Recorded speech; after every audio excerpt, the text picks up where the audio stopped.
What's up, everybody? It's Alex from Heavy New York, and on the phone we got Stefan from Alkymist. Thank you for your time today. I appreciate it.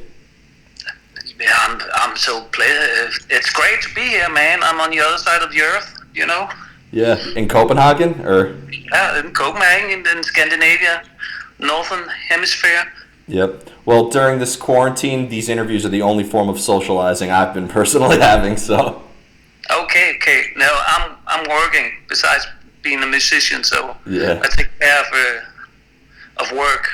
Yeah, but I really enjoyed Sanctuary. I was just curious, can you tell me like what the thought process was going into making this record? Was there like a preconceived idea on how you wanted this to sound? What was like the goal that you were trying to achieve with Sanctuary? It's Sanctuary is like the third step of the evolution, you can say. When we first came together, we did a lot of jamming. We have a studio, you know. We have a studio where you can go down and record every song with 20 mics on, a lot of mics on the instruments. So we have to. The first Element record was a demo we made ourselves, and we kind of found our style there. And then we made the first Alkymist real full-length album. Named Alkymist, and we tried to refine that sound, but we wanted to make it raw and in a toolish way of thinking that all you hear on tape, that's what you should play the same thing you recorded. You know, not too many overdubs and stuff like that. Not a big production. So Sanctuary was actually our combination of a little more produced album where we tried to build like an upper this heavy ground fundamental sound from the first full-length Alkymist, that Sanctuary should have a little more on top of it, and that's where Sanctuary kinds of is the strongest. It's like a little deeper. It's like more black or more light, you know. And then we wanted to make new songs, you know. We wanted to have not just riff-based songs, but more song structures. Mm-hmm. Yeah, so that's how Sanctuary came about. Mm-hmm. Well, I've noticed that like every song, like what I liked about this album, that it almost seemed like every song kind of played by its own rules. Like I thought like Gust of War was very different from a song like Desolated Sky, which is different from like Astral Haze or something like that. Do you guys like to experiment with your sound and incorporate many different elements? Yeah, actually, I had a band like 10 years ago that was more like a progressive rock band, like in a. If you take like a Mellow Down, a band between Porcupine and Opeth, you know, and I always experimented with song structures that are like inspired from a classical way of thinking music, like themes and variation of themes. So especially in Alkymist, we have a love for light and shade, and you play with the elements of light and shade. So we personally, we cannot hear a record that's only heavy. We need to have some air, you know, go up for air, and then you can dive down back again. Mm-hmm. And that's the best description ever of an album I've ever heard. I love that. That's great. Yeah. Do you are you thinking of like the song? Is there like a lot of improvising that goes in with each song? Do you experiment with riffs or rhythm? Or like do you kind of like go in knowing let's write a verse, let's write a chorus, let's incorporate the solo here? Or actually in this band, you know, normally I come from a more jam orientated kind of music, and I like to be in a fusion jazz rock combo, if you can say like that. So I keep a lot of stuff back, but in the process, in Alkymist, we have a strength of structuring, but still when we find the hidden treasures of a riff, you can say like that, that's where we go with the riff to the bottom and then see if it has the strength to be a full blown riff for a record. So we take a lot of turns, and that's where the studio comes in the process, because we record every rehearsal and listen back to it, and then we find all the gems. And normally it's normally the gifts of music is always actually some kind of, it's always the mistakes, you know. Mm-hmm. Yeah, and like going back to what you said about like you want to have air in the song, you want room to breathe. Was that why you have songs like SOY or maybe even Gust of War or even Warkeeper, like those shorter length songs in a way? Was that the intention of those? Yeah, actually, Gust of War and Warkeeper are a collaboration between me and Casper, the bass player, where I love to do some background weird noises stuff, and then we just threw in a bass with a theme, and it worked, you know. And then I got a call from Peter one day. He said, "Hey, Stefan, can we make this? I have this lyrics for Soy, Songs of Yesterday. Can you record something?" And then I just, you know, it comes straight from the hip. It's not overthought or something like that. It's just like vibes. So we talk a lot about the vibes of it, and then the music comes and speaks by itself. Mm-hmm. Is there ever a time where maybe lyrics or a story or a concept can determine the music itself, or does music always have to be put down before any lyrics come into play? No, actually, Peter and I and Casper, the bass player, we in this Scandinavian part of the world, we tend to hail the old gods, the Norse gods, and we meet up twice a year, and we make fire out in nature, and we drink a lot of mjød, and then we have a lot of storytelling about the old way of thinking, you know. And then Peter is really good at coming up with combinations of today's difficulties in society, and then all fundamental stuff that's been religious for thousands of years. Mm-hmm. I'm always curious too, because I was really impressed with the guitar work and like really just the instrumentation. Do any of you have like a classical background at all, or like no music theory that's incorporated in this in any way? No, I'm self-taught. You know, I have a big love for Hendrix and, you know, John McLaughlin, stuff like that.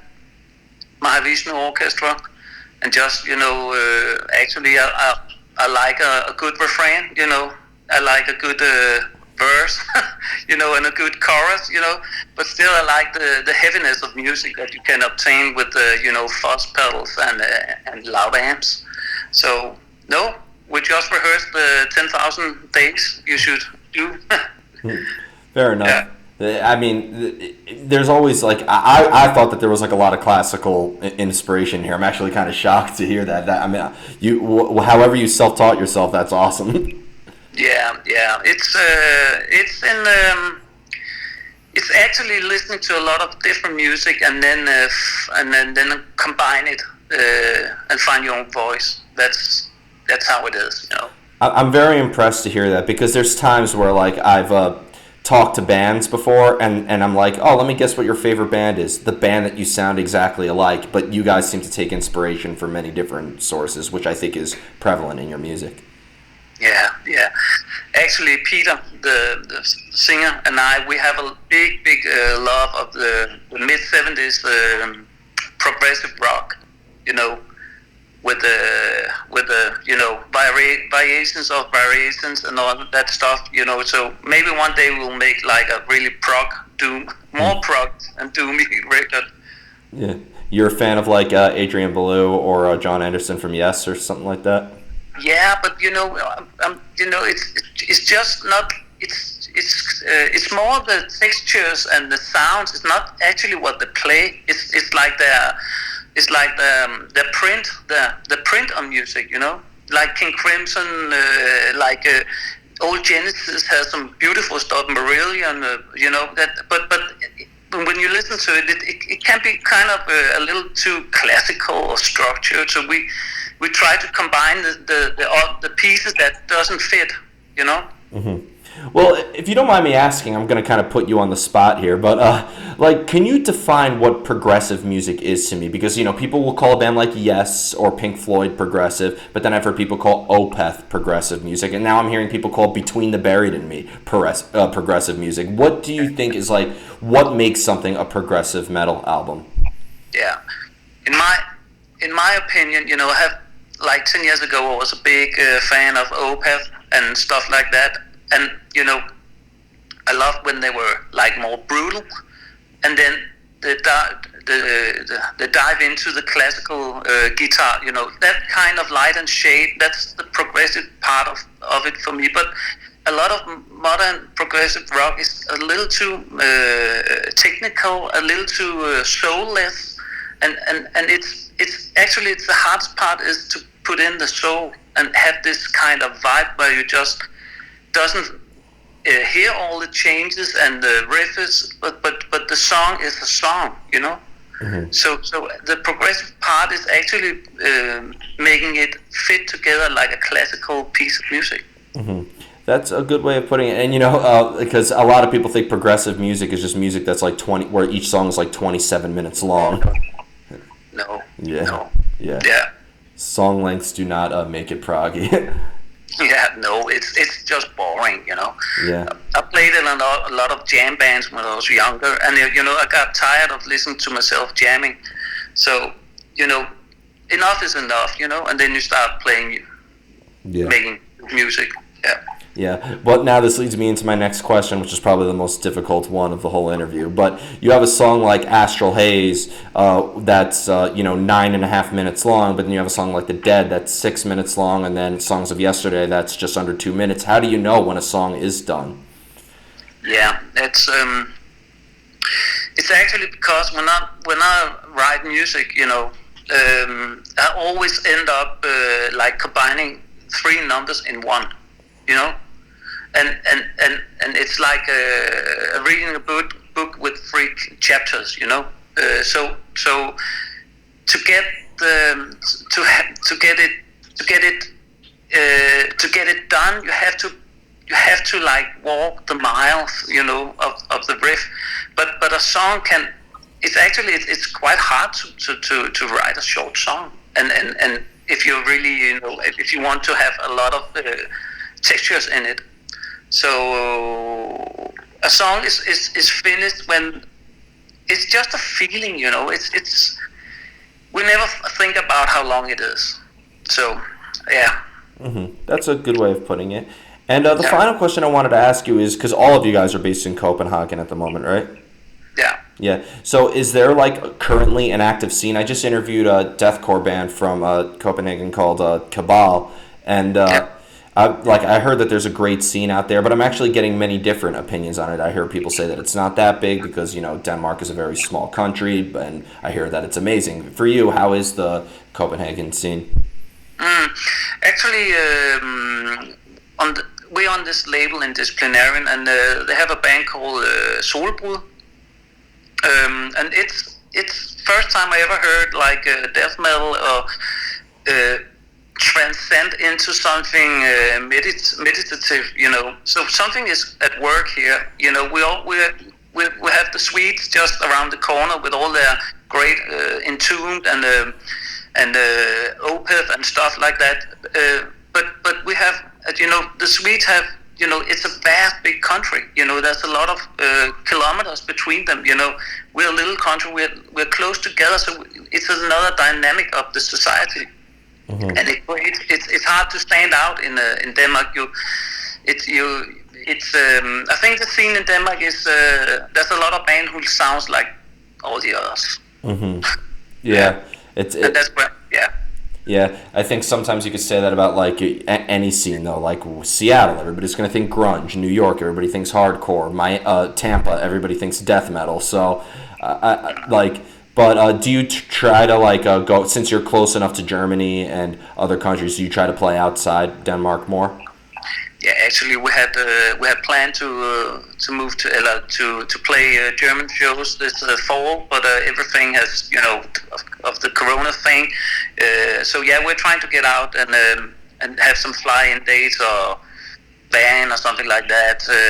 So yeah, we want to play a little more on tour. Mm-hmm. But can we be expecting you to come to the States sometime soon? As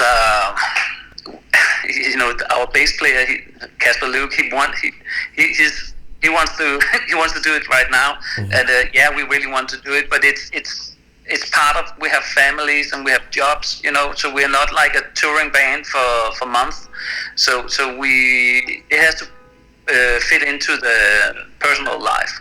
Yeah, of course. It'll be worth the wait. You're definitely welcome here in New York with open arms. Yeah, but festivals are the best way for us to play, So if you have some festivals, so please invite us. Definitely. Well, no festivals at the moment, thanks to a virus that I don't want to name because I don't want to give it promotion. But no more. Yeah. But Great. thank you so much, Stefan. Everybody, we are here with Stefan of Alkymist. Be sure to pick up Sanctuary if you haven't already. This is Alex from Heavy New York, and we will see you next time.